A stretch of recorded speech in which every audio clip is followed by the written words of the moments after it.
Could stress be secretly rewiring your brain into depression? Everyday life piles it on. Deadlines at work, sitting in traffic, late nights juggling family and emails. Research shows a clear pattern.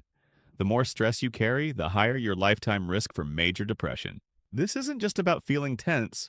Stress itself is a direct risk factor for depression.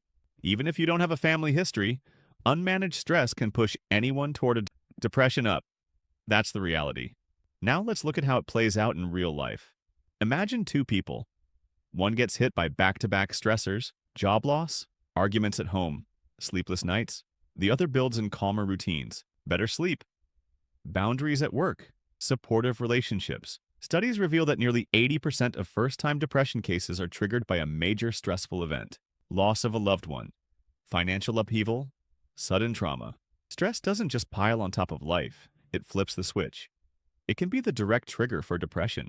Prevention starts with understanding this link. But what about genetics?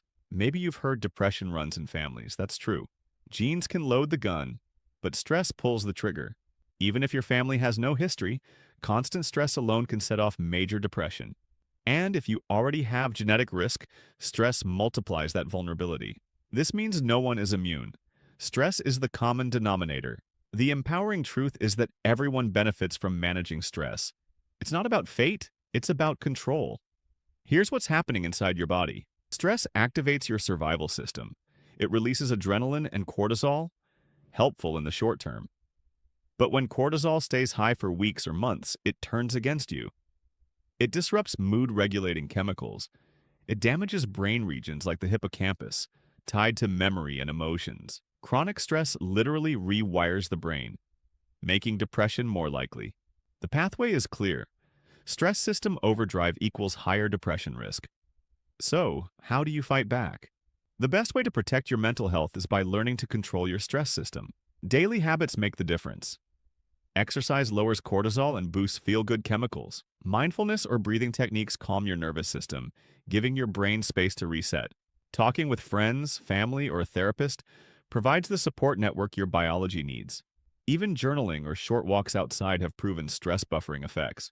These aren't luxuries, they're brain protective routines. Why does this matter so much? Because stress is not just an emotional experience. It's a biological chain reaction. Left unchecked, it rewires your brain in ways that tilt you toward depression. But when you control stress, you cut off that chain before it locks in. Genes might shape your resilience, but lifestyle decides how that story unfolds. Everyone, regardless of background, can benefit from consistent stress control. Let's recap. Stress is more than a bad day. It is a measurable risk factor for major depression. Up to 80% of first episodes follow stressful events. Genes play a role, but stress is the trigger. Chronic stress floods your brain with cortisol, shrinking regions tied to memory and mood. The good news, you're not powerless. Daily routines like exercise, mindfulness, and support systems lower your risk. Stress doesn't just wear you down, it can rewire your brain toward depression. But you can fight back. Here's the challenge. Think about the stress you carry right now. Has it been impacting your sleep, your energy, or your mood? If yes, you're not alone. And awareness is the first step to change. Take one small action today to reset your stress system. Comment below if you've noticed stress affecting your mental health.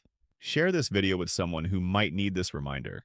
And save it so you can come back when life feels overwhelming. Remember, control stress, protect your brain, reduce your risk of depression,